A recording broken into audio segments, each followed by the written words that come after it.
We are continuing with our series on community, and today I want to actually kick this message off with a passage that was recorded on the last night of Jesus' life, just like probably hours, if not minutes, before he was arrested, falsely accused, tortured, and then brutally murdered, essentially so that he would be our ransom and take our place. And a story and a reality that is so hard to even begin to give enough credit to when just making brief reference to it. But the reason I'm saying that is because I think it's so important for us to consider the context. So Jesus has just had what is known as the Last Supper with his disciples. His disciples don't know what's about to happen.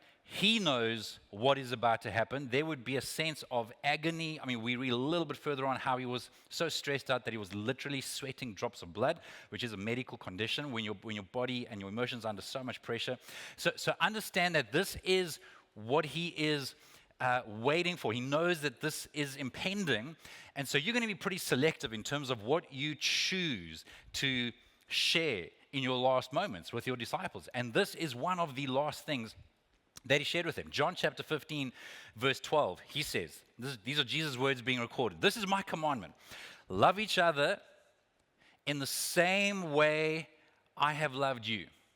Now, some of you might be familiar with the story recorded earlier that evening in John chapter 13, when he is washing his disciples' feet, and he actually says to them, I'm giving you a new command to love each other as I loved you.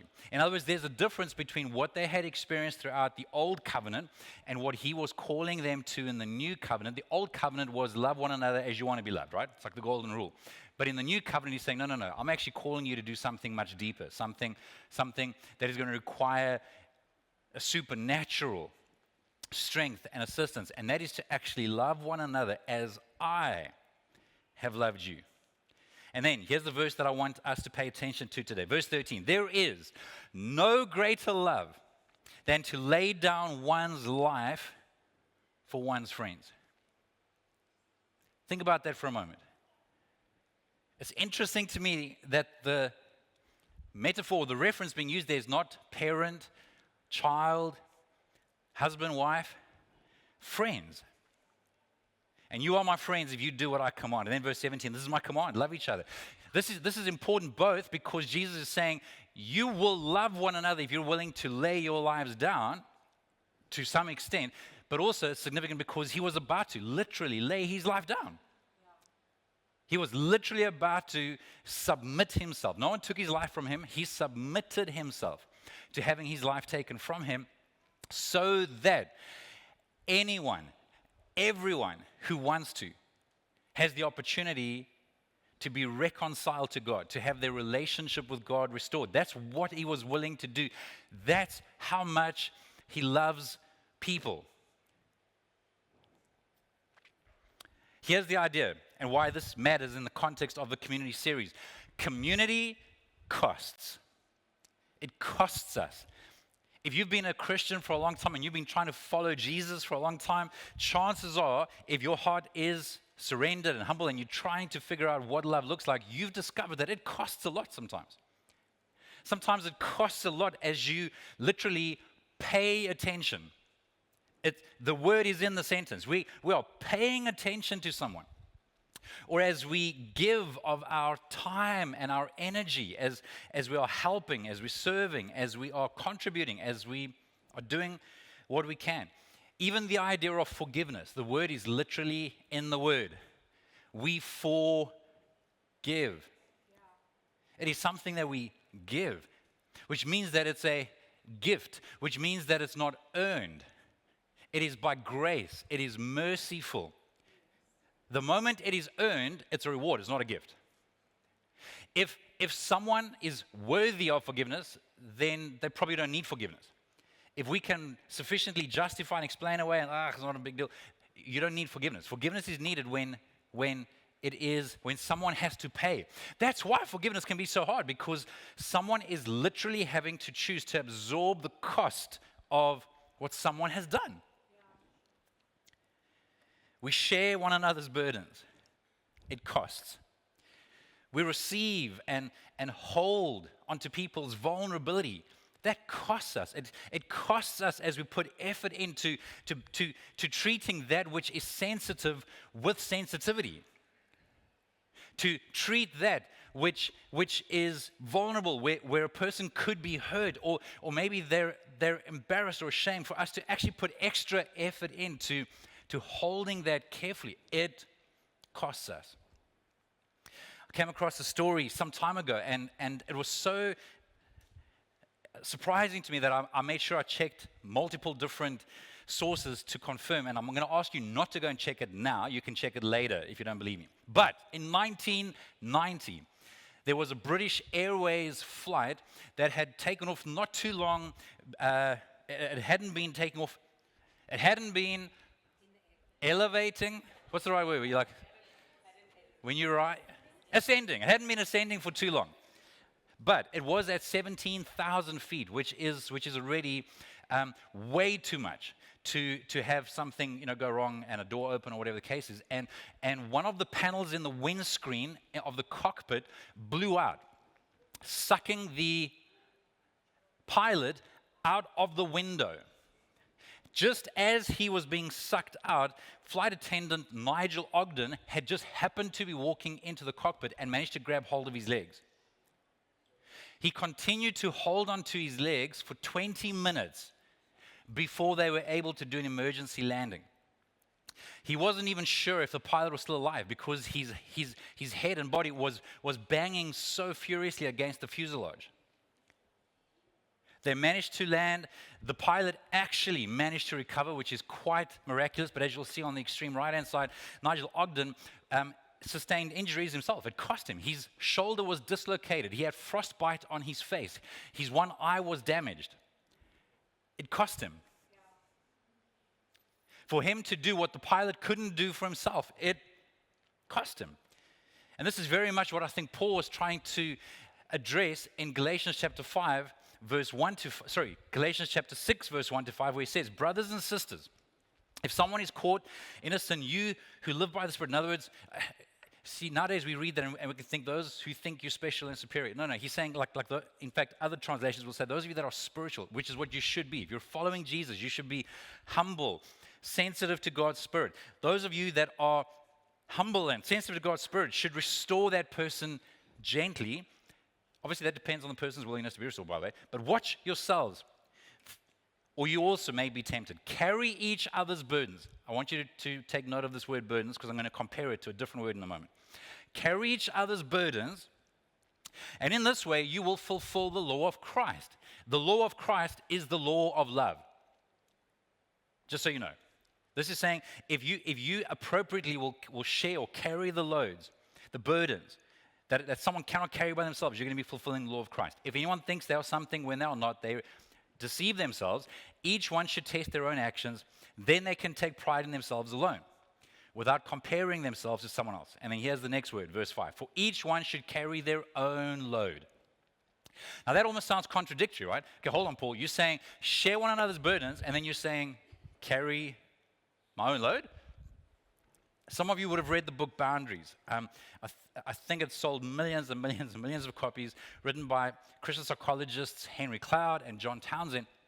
And in the book, and I have checked this out again with other commentaries and scholars as well, they go on to explain how the original word, the Greek words that are translated, in this case into the New International Version, as burdens and load, are two different words. The word for burden is making reference to a crushing weight, like almost like a big boulder that person by themselves cannot actually carry.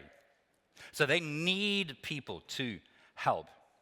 Whereas the other word where you're having to take responsibility for your own load could be easily translated as your own backpack, your own, like it's manageable. It's a man-sized load. Now, I want to actually illustrate this. So Robin, can I ask you to come up and give me a hand very quickly, please? Where's Robin?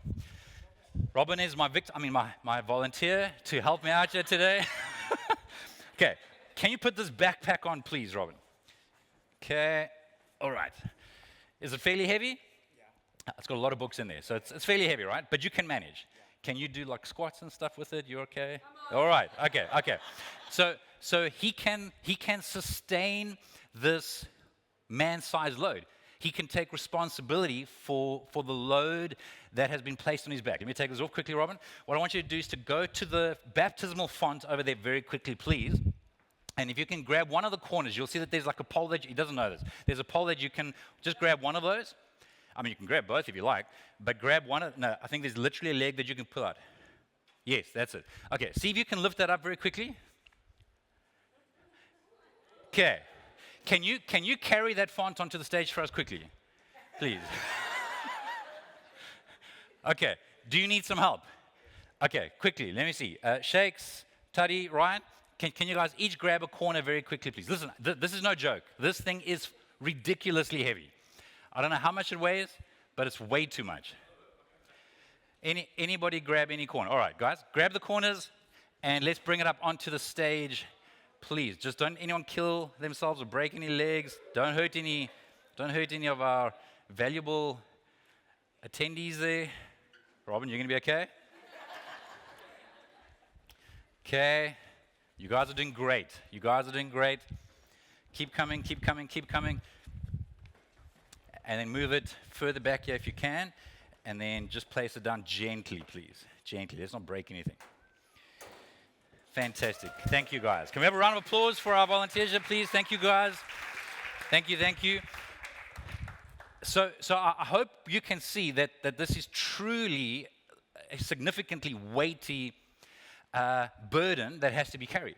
You need extra people to help carry it. Similarly, there are burdens that people are carrying that actually they can't carry by themselves.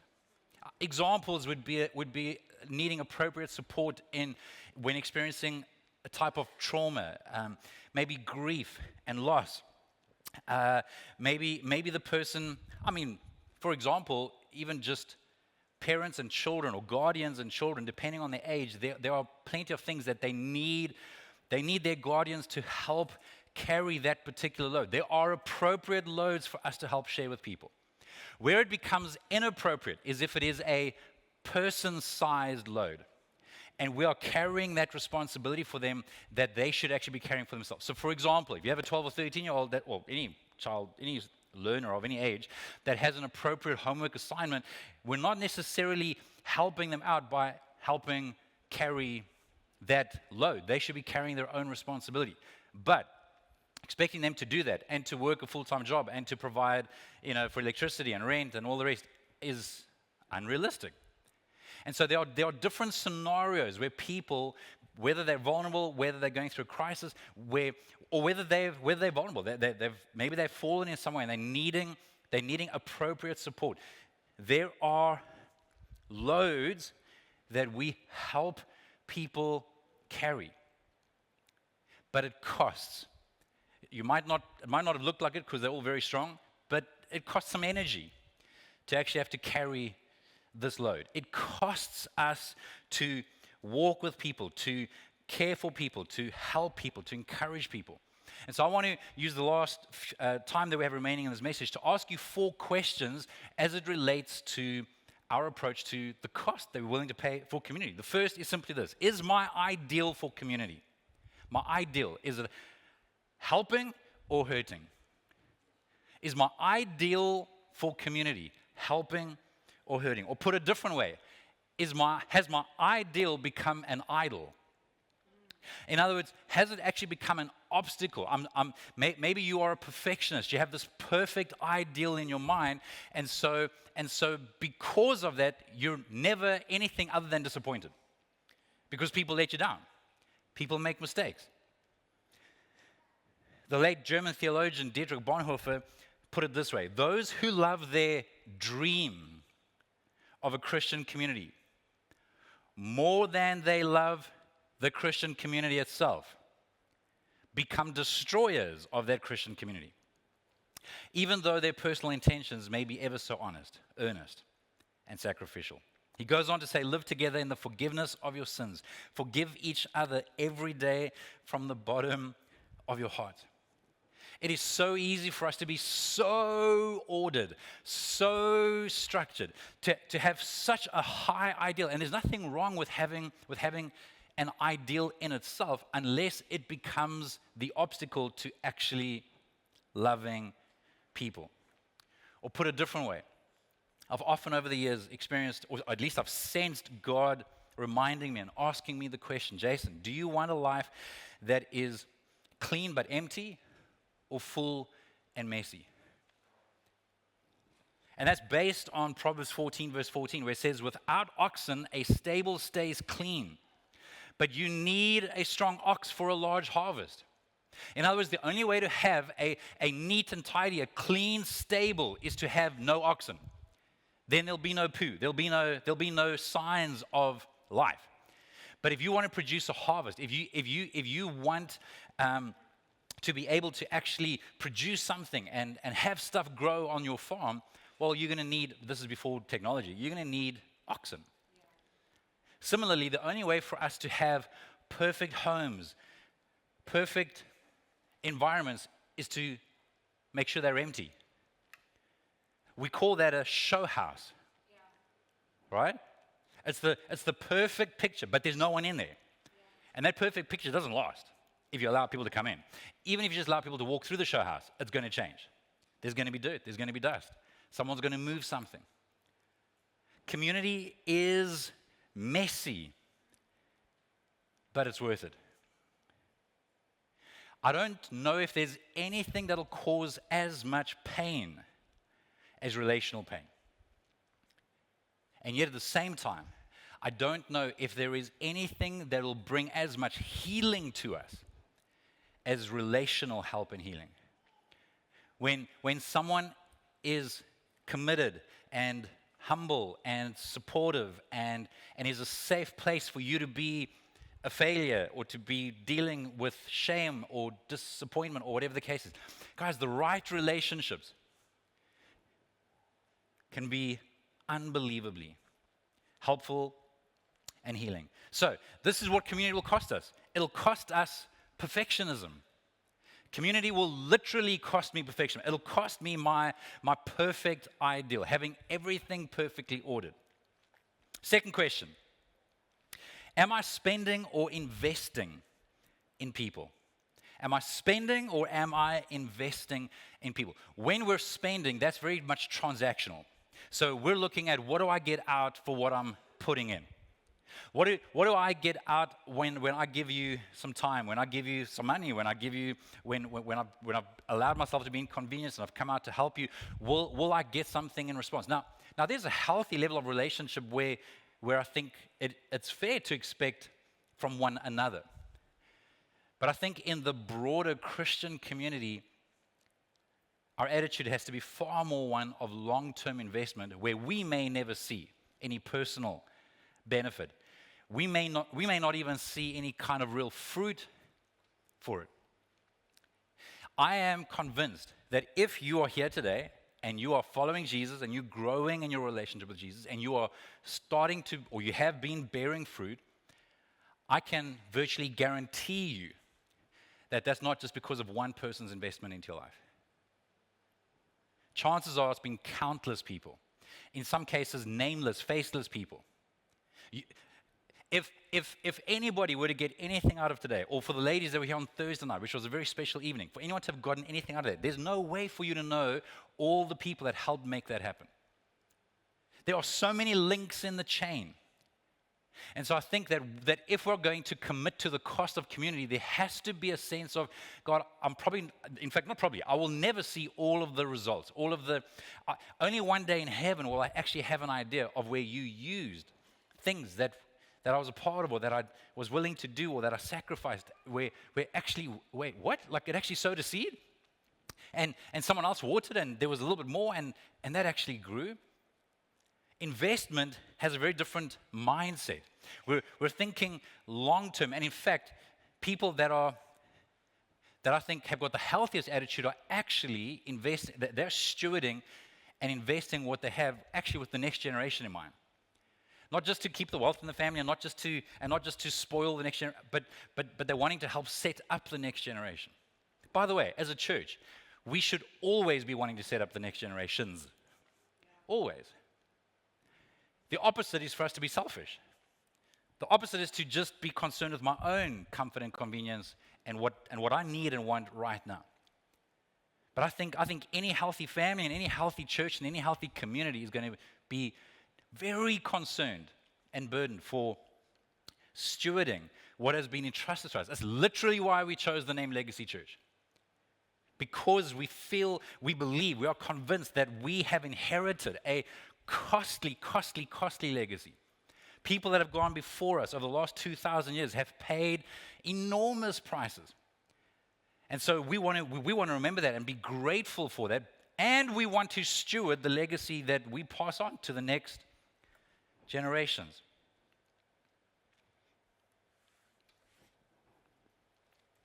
Community will cost me time, energy, and generosity. It'll cost me time to help. It'll cost me time to listen. It'll cost me time to maybe phone around and try and help someone with something that they can't do for themselves. It'll cost me time to meet up with someone. It'll cost me time to serve. I think so often of people, especially in this 21st century, where I think anything outside of what you absolutely have to do, like disposable time, is a premium. I think it's a more rare commodity than money in many cases. People feel busier than ever before, overstimulated, and so the idea of committing to something extra that they don't have to do is almost miraculous. So it is deeply significant to me when I see people choosing, many people choosing to commit to serving, to giving of their time, saying, hey, I'm committed to Kids Church, I'm committed to Tots, I'm committed to the worship team, I'm committed to the welcome team, to the parking team, to the cafe team, to a life group, whatever. Like that is a beautiful cost that people are willing to pay. I think of, if we're thinking about time, there's a gentleman at the gym that I've been a part of for many years, that I've seen for many years, and I don't know at what point this happened, and I don't even know what the story is behind it, but somewhere along the line, he needed to have his leg amputated. And so he still comes to gym, and the picture for me is so beautiful where he comes with his friends. He's an older gentleman. His friends now walk at his pace. It costs them time. They're not running ahead and saying, "Hey, Kate, like we'll see you up top there." No. He's I don't know what you call it, but he's got like one of those walkers that's got like 4 legs to it, and maybe it's called a walker. Anyway, and it's a very slow shuffle with the one leg. They walk at his pace. It costs them time. They wait for him to get upstairs. They move with him from one piece of equipment to the next. I'll almost always see someone walking out with him slowly. What a beautiful picture of being willing to pay a price because you care. On Thursday night, Tony was joking about our hipsters. That's all the people in our church that have had hip replacements and are on crutches and need some assistance as they were walking out of the ladies' event. And again, what a beautiful picture. There are so many people that are waiting for one another, considering one another. I don't know if they're having competitions with who can walk faster or slower with their crutches, but there is this consideration for one another and the assistance that they need and the time that they need. It costs time. It also costs energy. It costs energy to care for someone. It costs me energy to try and discern, God, what is caring without inappropriately caring. By that I mean when I don't overfunction, when I'm not taking someone's responsibility away from them, but I'm burdened and I care. So what does care look like? What does love look like? It takes emotional energy.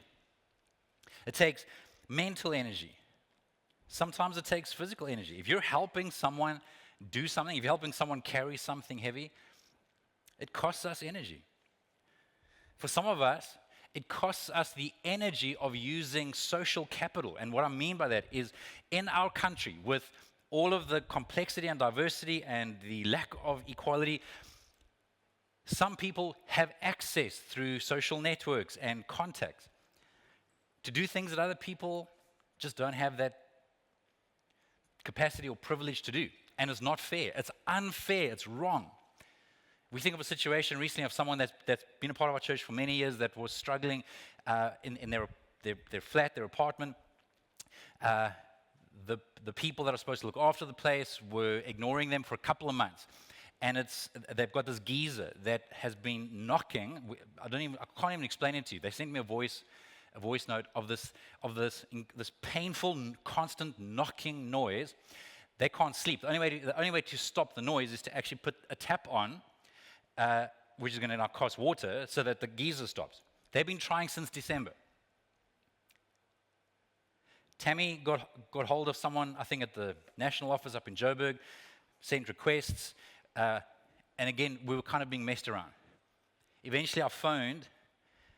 Now, I don't know, sincerely, I don't know if it's because English is my first language, if it's because I'm a man and have a more basic voice, or because, it might be all three, or because I threatened legal action, but they got it done the same day, which is disgusting.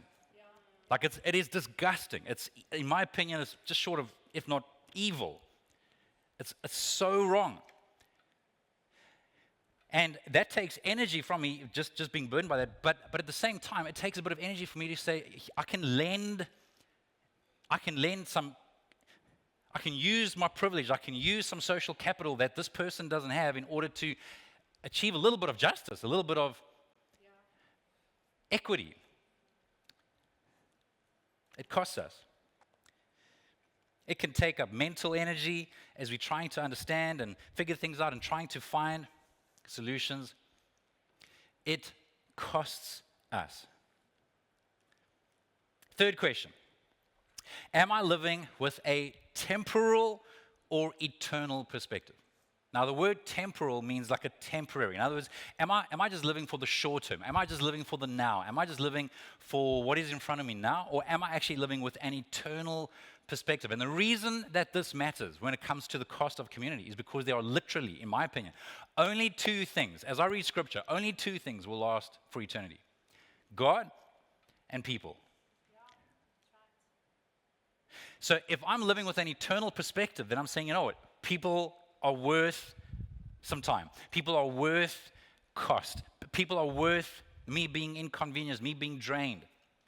They're worth it, and they are. Guys, community is worth it. Which is why, if you believe you have a spiritual enemy, which I believe we do, it makes sense that our spiritual enemy would want to do everything he can to sow discord, to sow disunity, to sow division in a way that we want to give up. We've been hurt, and so we don't want to get hurt again, and so let's just give up on community. Because he knows what matters for eternity. What matters for eternity is not a building. It's not your personal legacy on social media. It's people. People, people, people. So, what will it cost me? Community will cost me immediate gratification. It's going to mean that there are times where I actually delay just satisfying my short-term, temporary desires with wisdom in order to prioritize what matters for eternity. And then lastly, the last question is, am I willing to try softer? I'm hoping you haven't heard of this term before.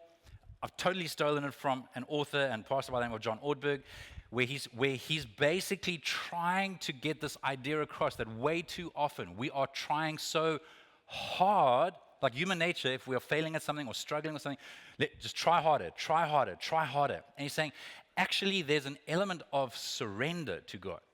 There's an element of recognizing our need for Him. There's an element of, God, I actually can't make this happen. I need you to do something from the inside out. There is an extent of community that is only possible supernaturally. Yeah.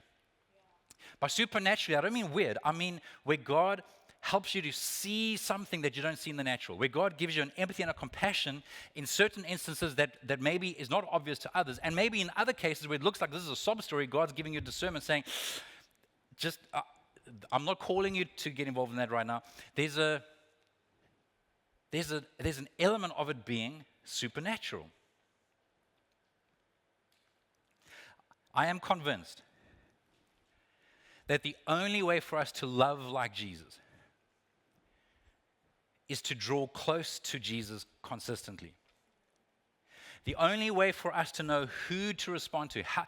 I don't know about you, but I have so often prayed, God, please help me to understand what does love look like in this case?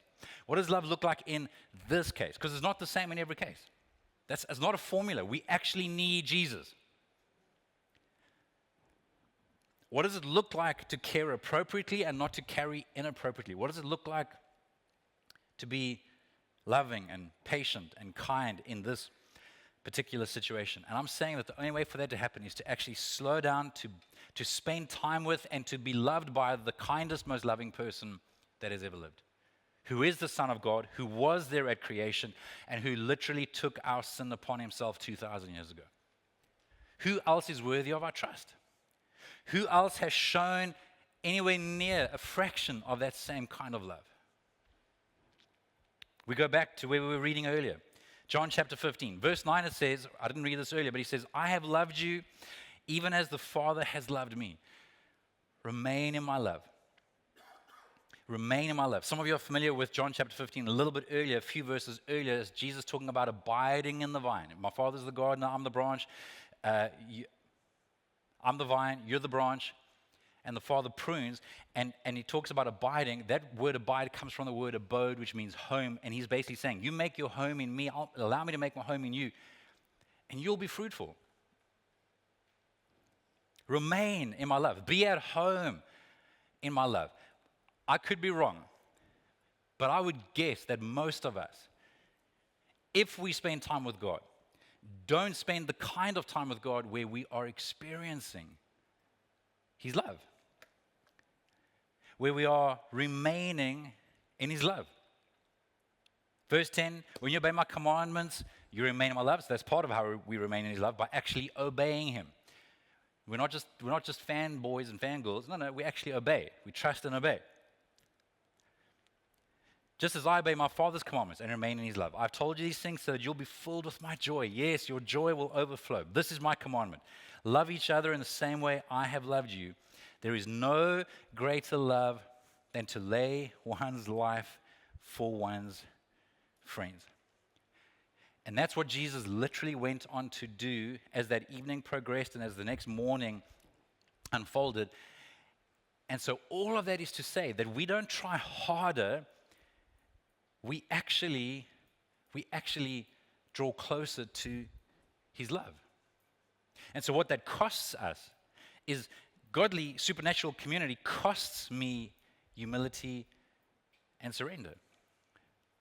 I don't try harder, I try to surrender.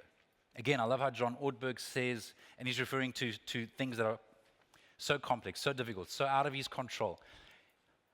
I can't, God can, I think I'll let him. I can't. God can. I think I'll let him. That is surrender. That is trying softer. Doesn't that sound like an invitation worth responding to? Yeah. It's not more weight, more guilt, more shame. If I can just whip myself hard enough, no. The more that we experience his love, the more we are able to discern and respond to opportunities to love others.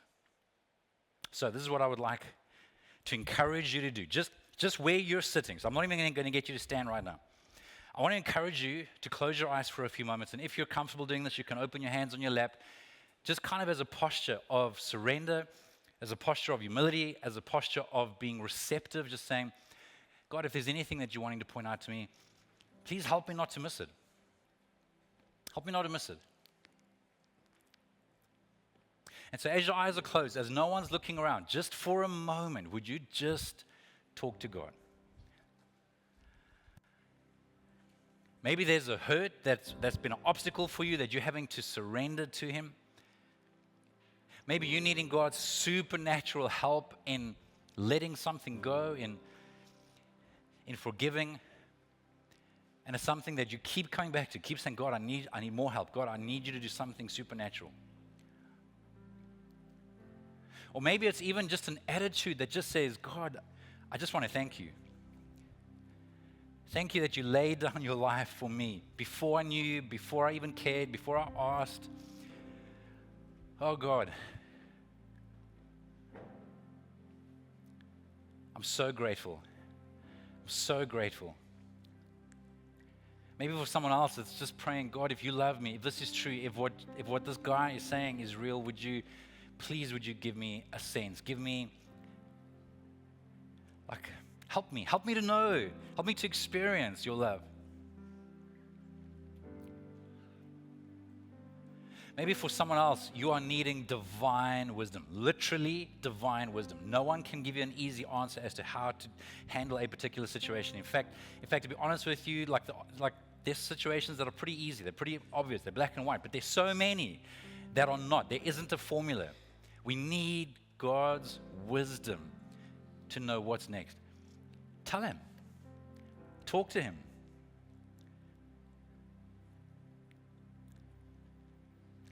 And if you don't even know where to begin, but there's like turmoil inside of you, help is a complete sentence. You can just say, God, help.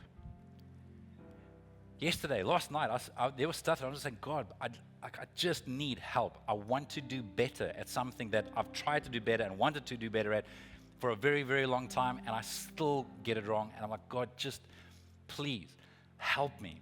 Give me wisdom. Show me what I can do.